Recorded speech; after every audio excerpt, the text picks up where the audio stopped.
kali ini kita sudah memasuki tema 8, subtema 1, yaitu aturan keselamatan di rumah. Kalian bersama dengan Wisnu akan mempelajari pelajaran PPKN. Apa yang akan kita pelajari hari ini? Yang akan kita pelajari hari ini adalah kegiatan bermain yang menunjukkan persatuan dalam keberagaman dengan teman di sekolah. Siapkan alat tulis kalian, bibi di jilid 8 kalian, serta buku tulis kalian. Kita awali pelajaran PPKN dengan baca basmalah bersama. Bismillahirrahmanirrahim. Tidak terasa ya, kita sudah berada di BBD jilid terakhir di kalian di kelas 2. Kalian harus tetap istiqomah mengerjakannya ya sayang. Kita lanjutkan pelajaran hari ini. Apa saja toh sikap yang harus kalian tunjukkan agar tercipta persatuan ketika kalian sedang bermain maupun berolahraga di sekolah. Jadi sikap-sikap ini harus kalian kembangkan dalam diri kalian agar tercipta kebersamaan dan persatuan. Yang pertama, kalian tentunya harus rukun dan sportif. Rukun, tidak bertengkar, saling memahami, saling menghargai. Yang kedua, sportif, mau mengakui kekalahan maupun kemenangan dari teman, baik itu ketika bermain maupun ketika berolahraga. Sikap yang ketiga, kalian harus kompak, apalagi kalau kalian melakukan permainan kelompok ataupun olahraga berkelompok. Jika kalian tidak kompak atau dalam bekerja sama, yang pasti permainannya tidak menyenangkan. Yang kedua, kalian juga ketika bermain atau berolahraga dalam permainan kelompok, kalau nggak kompak, kalian bisa kalah, ya toh. Yang keempat, kalian juga harus mematuhi aturan bermain atau permainan ataupun aturan ketika berolahraga, baik itu bergiliran, mengantri, tidak mendahului, tidak curang. Nah, itu juga ada beberapa aturan yang harus kalian patuhi. Kemudian yang terakhir, sikap yang harus kalian tunjukkan adalah tidak membedakan teman ketika bermain maupun berolahraga. Misalnya ditunjuk ustadz-ustadzamu dalam satu kelompok, kalian tidak mau, aku nggak suka temanku. Nah, itu salah satu sikap yang tidak menghargai perbedaan teman. Tidak boleh seperti itu ya.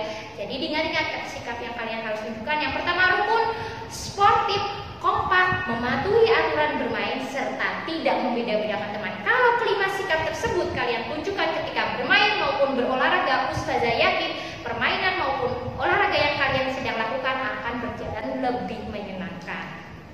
Kemudian, apa saja contoh kegiatan bermain yang menunjukkan persatuan di sekolah? Lihat gambar ini. Nah, ustazah yakin kalian bersama Ustadz Bahtiar ataupun Ustadz Wawan Sabdo pernah melakukan permainan kasti. Ini harus dengan kelompok, ya kan, harus juga bekerja sama, harus kompak. Juga permainan tradisional gobak sodor, ini juga harus dilakukan secara bekerja sama dan kelompok. Jika tidak ada persatuan, saya yakin permainan ini menjadi kacau, tidak menyenangkan, dan kelompok kalian akan kalah.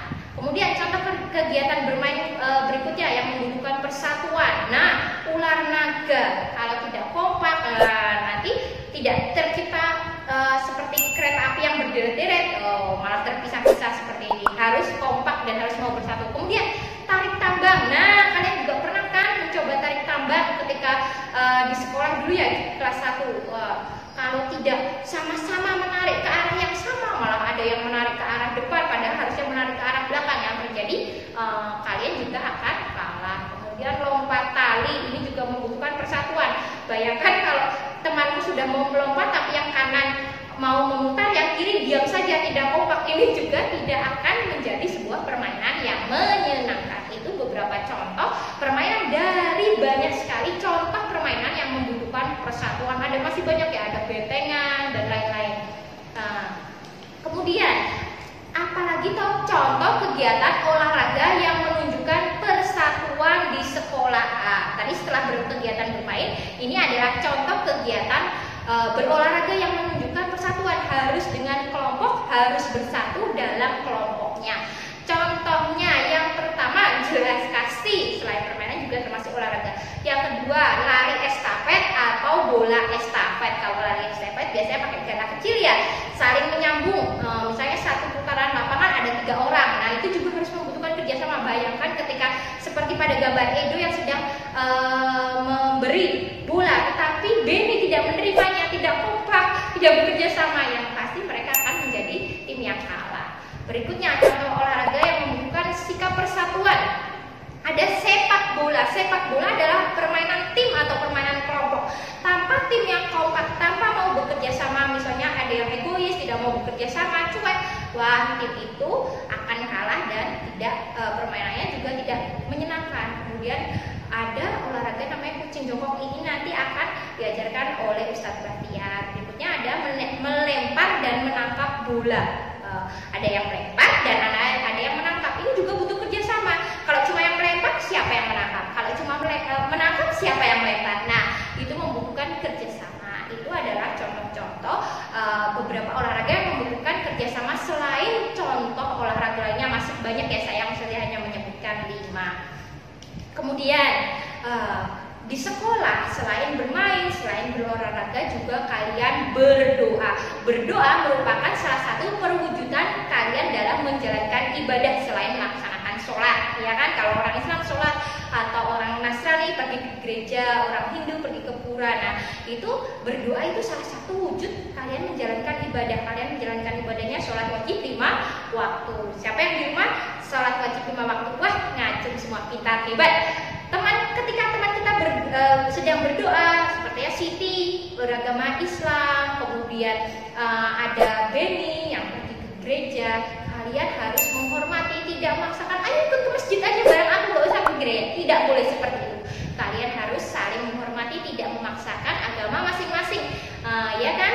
Nah, itu akan menciptakan suasana yang rukun dan damai. Ya, kalau tidak memaksakan, saya yakin Indonesia akan rukun dan damai. Kemudian apa contoh kegiatan yang mencerminkan persatuan dalam beribadah?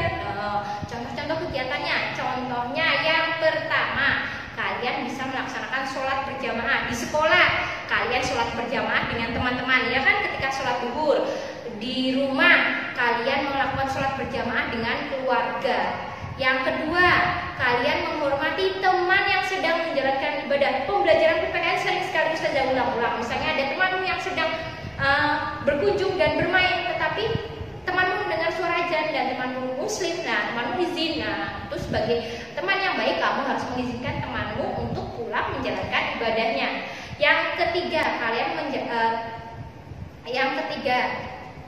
kalian juga berdoa sebelum makan dan sesudah makan. Jadi sudah menghormati teman yang beribadah, gak rame atau malah gak ngelitik-ngelitik, juga mengizinkan teman yang beribadah mau pulang dulu, mau sholat dulu, tidak apa-apa. Kemudian kalian juga di rumah selalu ingat berdoa, dan sebelum dan sesudah makan kalian juga harus selalu berdoa. Tapi jangan cuma berdoa ketika sebelum dan sesudah makan ya. Ketika kalian masuk kamar mandi, ketika kalian mau belajar, ketika kalian mau tidur, itu juga harus berdoa. Jadi intinya memang kegiatan sehari-hari harus selalu dihiasi dengan doa.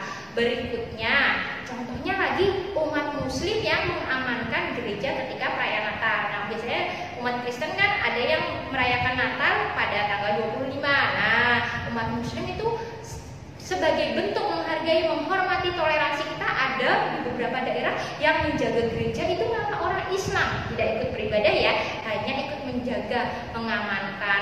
Di daerahnya saja juga ada, setiap hari Minggu di daerah Klaten itu ada gereja yang menjalankan ibadah. Nah, yang menjaga di luar, merapikan parkiran motor, parkiran mobil, itu umat Islam. Itu adalah salah satu bentuk toleransi beragama di Indonesia. Hal itu juga akan menciptakan kerukunan antar umat beragama. Kemudian yang harus kalian lakukan dalam PBD jilid 8 kali ini di subtema adalah kalian mengerjakan latihan soal dalam bentuk teka-teki silang, dalam menjawabnya langsung pada kotak-kotak ya, tidak di titik-titiknya, tetapi langsung di kotak-kotak teka-teki silang. Jika ada yang belum paham dalam pembelajaran kali ini, bisa hubungi Ustazah. Ustazah minta maaf kalau ada salah dalam pembelajaran kali ini. Astagfirullahaladzim. Wassalamualaikum